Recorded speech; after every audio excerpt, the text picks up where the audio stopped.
Assalamualaikum. Kami bawakan acara ini dari acara ILDEC. Teman-teman, ILDEC ini adalah acara internasional.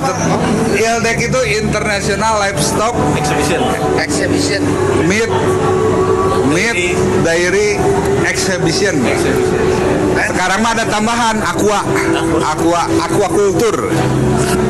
Oke. Di ILDEC ini kita akan cerita sama teman-teman. Ini ada Pak Haji Barkah, ada Pak Isan. Pak Haji Barkah ini praktisi sapi potong kurban. Kalau kurbannya dia cerita sampai 500 ekor. Kemudian Pak Ihsan ini adalah praktisi di bidang feed aditif. Jadi kami peternakan kami memang didukung oleh Kemin sebagai supporting di feed aditifnya. Kemudian ada Pak Haji Acep, beliau adalah praktisi meat processing. Dia jualan daging juga di RPH, terus jualan juga di Caringin. Yang para goper yang mau hajat-hajat pengen daging miring ya kita lari ke Haji Acep. Kemudian ini bapak-bapak ini adalah peternak dari Bandung Raya. Ada Pak Misbah, Pak Dian, terus kemudian Pak Mimis, dan ini Pak Haji. Pak Haji ini juga praktisi di kurbanan ya. Beliau kurban penjualan nyampe di 600 ekoran. Oke, untuk selanjutnya saya ini pengen ngobrol nih sama teman-teman yang sama-sama dari Bandung. Sejauh mana sih acara ILDEC ini berpengaruh ke para peternak di lapangan? Kayaknya Kang Barkah yang paling tahu bagaimana pengaruh ILDEC ini di lapangan sebagai peternak.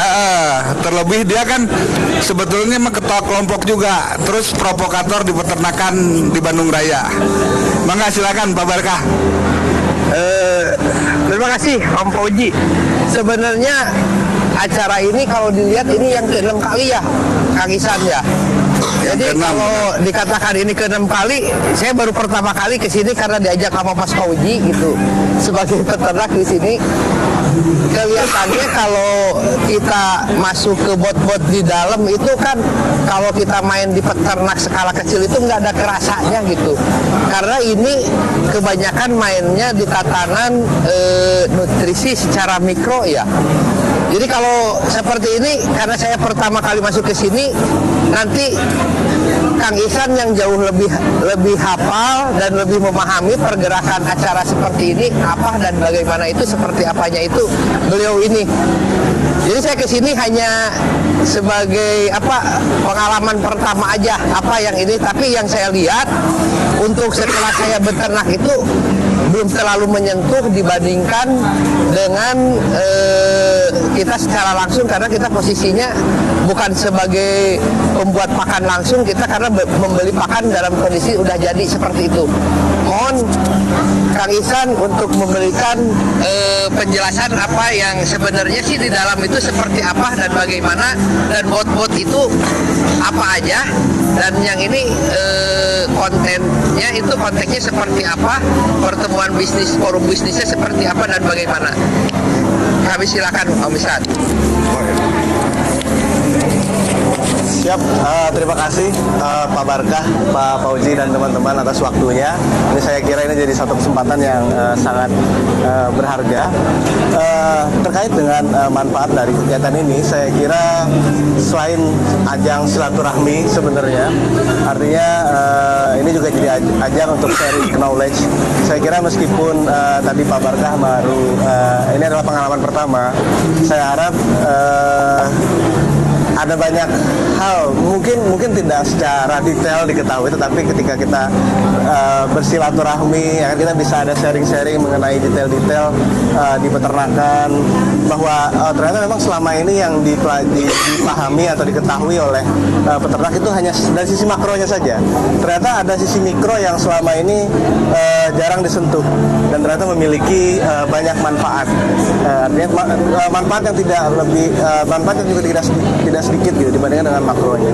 Artinya semuanya saling bersinergi sebenarnya.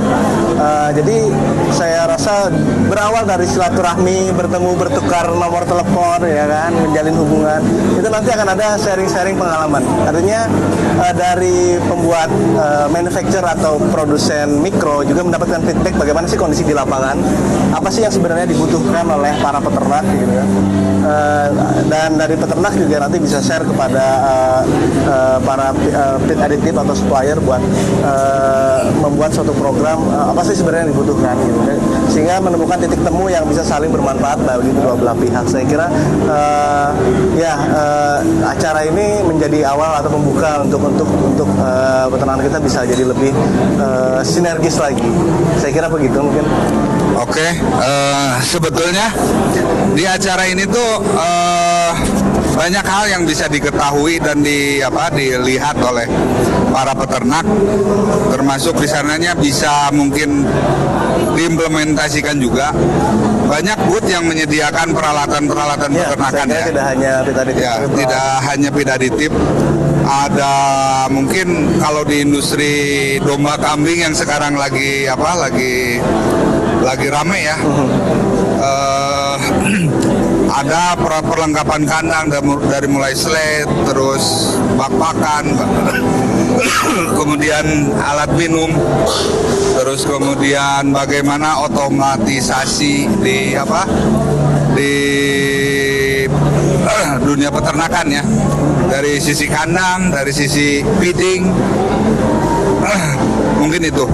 Nah, saya pikir mungkin kita tidak lengkap kalau misalnya kita tidak tanya ke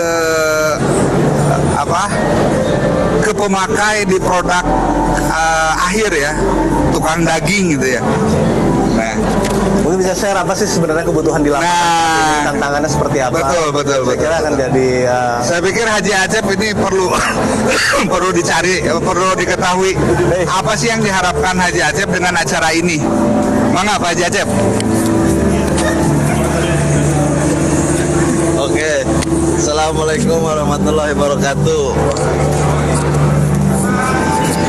Mungkin untuk saya, kalau lihat manfaat sih banyak, karena di sini banyak produk-produk yang saya nggak tahu, mulai dari peralatan sampai dengan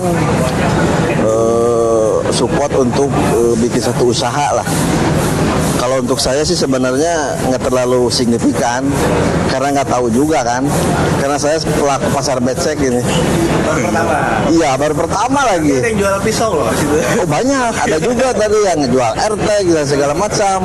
Ya yang intinya yang saya butuh ya ada lah, tapi nggak terlalu signifikan. Tapi Minimum Bapak bisa potong jalur 3 langkah lah. Iya, jadi betul. masuk ke prinsipal pertamanya ya. betul. Jadi nambah wawasan juga lah untuk saya. Ya bagus, karena saya diajak Pak Pauji juga ke sini. Kalau saya nggak terlalu berpengaruh, karena di akhir penjualan saya itu ya daging. Yang ada berpengaruhnya pasti Pak Pauji lah, yang bisa menjadikan. Oke, mungkin ke depannya momen-momen ini tuh bisa banyak memberikan manfaat ke rekan-rekan yang pelaku usaha di hulunya ya. Di hulu itu berarti dari sisi peternak rakyat. Kan kalau feedlotter mah mungkin dia sudah paham dan tahu, kadang-kadang technical support begitu mudah sampai ke feedlotter. Cuman kalau untuk ke peternakan rakyat yang di bawah 100 ekor, 200 ekor mungkin jarang ya. Nah, ini pun kita bawa tuh hanya para pelaku kurban yang kayak Haji Barkah kan lewat dari 500, ini Kang Haji 600, itu yang kita bawa. Jadi supaya ada percepatan informasi yang bisa sampai ke rekan-rekan di bawah. Ya memang di beternak itu orang terbiasa melihat siapa yang lebih maju, apa rahasianya, itu yang akan dicari gitu. Jadi informasi pun akan cepat menyebar gitu. Kayaknya seperti itu, Gopher. Jadi ke depan mungkin kalau Gopher mencari kualitas hewan kurban terbaik, murah, bersaing, tidak hanya murahan, kita cari ke Kang Haji, kandangnya di Cikoneng, kemudian Haji Barkah, kandangnya di kandang dalam gang di Banjaran. Nah, Gopo sendiri punya kandang di Parakan Muncang dan di Kebon Hui. Mungkin liputan dari Ildek dicukupkan sekian. Terima kasih.